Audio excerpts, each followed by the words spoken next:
Hello and happy Tuesday afternoon. I sort of had a segment that kind of popped up that I wanted to kind of throw out here into a quick segment with all of you. And it kind of relates to a little bit of the areas that I'm going to be going into next week. But it also relates to some of the articles I've been talking about recently, and that is like the aspect of love versus attachment. This is something where a lot of times we will get attached to toxic places, we get attached to a toxic environment, or we get attached to the mentality or the idea of something. And when we get attached to the idea of something, well, it can change our course for what we're trying to actually implement into our own life, or what we're trying to implement into our own relationships. But the very first important relationship is the relationship that we're going to have with ourselves. And we still have to understand, though, what is the actual difference between love and attachment. It's a tricky place, isn't it? Sensitive people are not only vulnerable to sensory stimulation in their environment, but to other people as well. We often absorb other people's feelings and moods, and we can become easily absorbed into their way of life, their beliefs, and consequently, the way we feel about ourselves. If that someone is a narcissist, it can become very difficult to separate ourselves from them.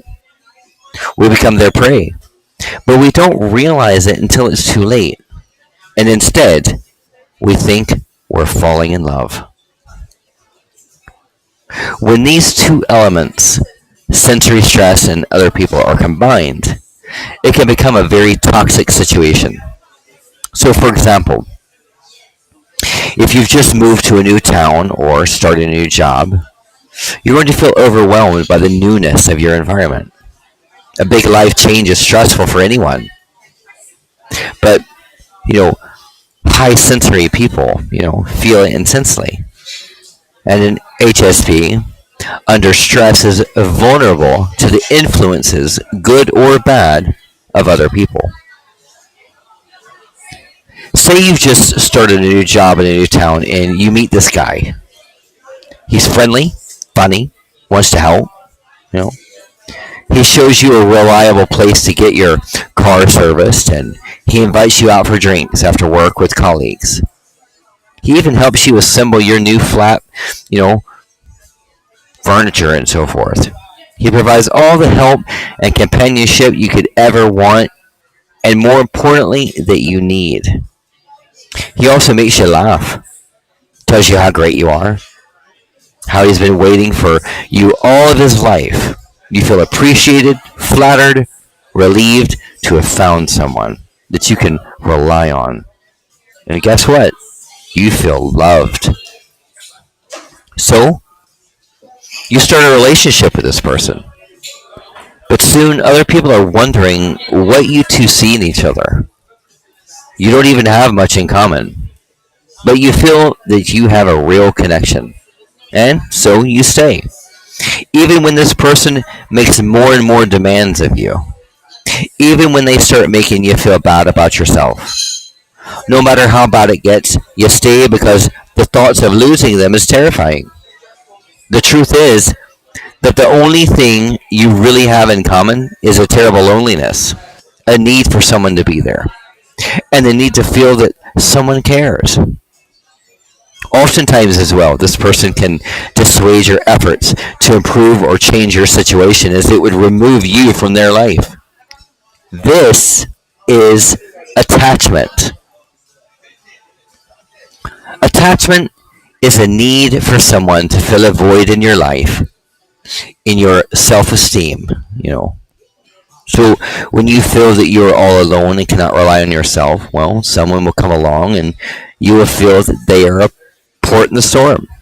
Someone to talk to, someone to help you, to hold you, someone to hang on to. Love is not need. Love is not demanding or desperate. Love is whole and wholly giving. The trouble is that Our subconscious minds will draw us to someone who resembles our subconscious beliefs about ourselves. So, if you're in a state of stress or vulnerability, however well you feel that you are, coping, if you subconsciously believe that you need help or that you can't really manage on your own or that deep down you're not really good enough, well, you're going to attract people who also believe that about themselves and about you. And you won't realize that it's a bad situation to be in because it will seem familiar to you. You'll recognize yourself in them, and that will be comforting. And so you'll want to stay. And then you allow yourself to stay. You make yourself stay. Because now you've built that as a comfortable norm. You've made that your rut, your routine, your pattern. Listen, any port seems a welcome place in a storm. However, that doesn't mean you have to stay. You don't even have to drop anchor. Just keep moving. Remember that you will be okay out there on your own. You will weather the storm. And when you come through it, you will meet people who have also weathered their own storms. And then you can face life together.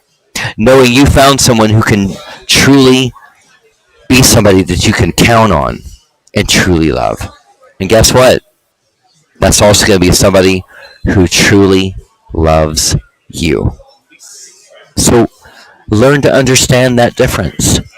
Learn to understand the value of love versus attachment, because sometimes that attachment is going to be that person or that situation that we're latching onto simply because of what we feel that our current weakness is. But a lot of times when we start forming unhealthy attachments, we're attaching to people who have the same downfalls or the same insecurities that we do.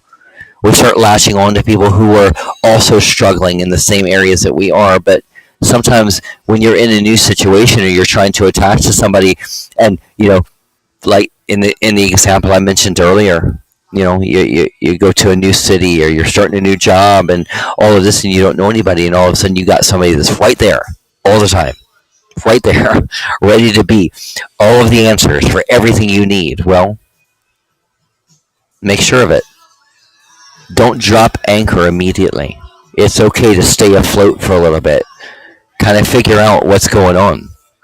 If you start dropping anchor at the first sign that somebody's just simply there to meet a need right off the bat, well, that may not be the person that you need to be dropping anchor with, because they might be actually making you sink your boat. When we start to understand love versus attachment, we start to understand more deeply ourself and our core. Because a lot of times when we've come out of bad situations or bad relationships, when we've come out of other bad ports that maybe we started to try to go into, well, a lot of times, you got to think about it. Look, negative energy attracts negative energy, just like positive energy attracts positive energy. But sometimes we become so ingrained that negative energy becomes our normal, and it just feels so comfortable. So then we're going to turn around and we're going to just go ahead and just drop anchor right away with somebody else that's similar to where our current mind belief is. And what is that going to do? It's going to enhance our belief that where we are in that negative rut or that negative cycle is okay, that that's where we need to be. And it's not. Don't be quick to drop anchor. Leave your anchor up a minute. It's okay. Stay afloat.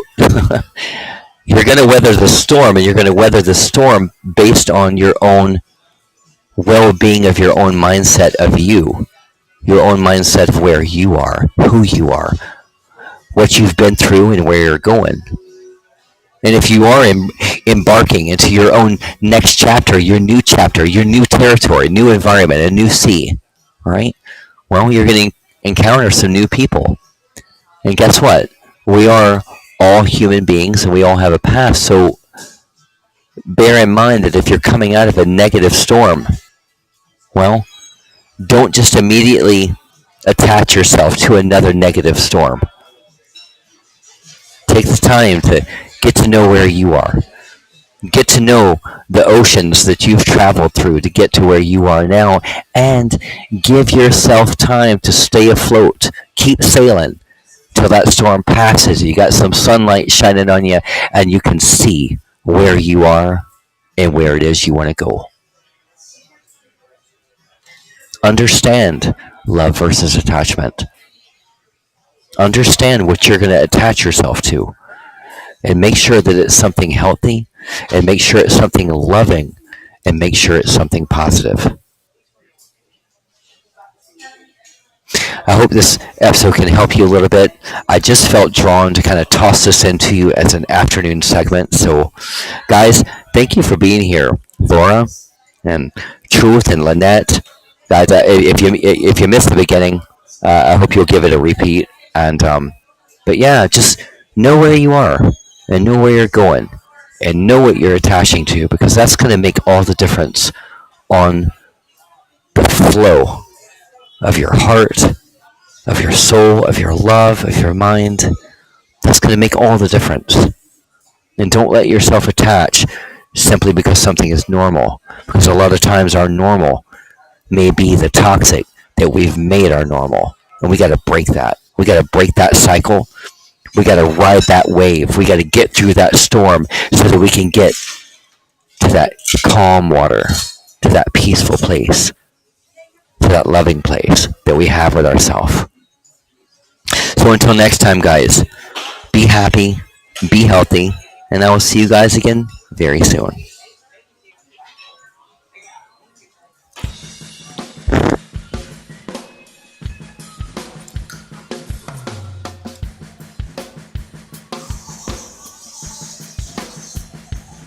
It's no secret, it's plain to see.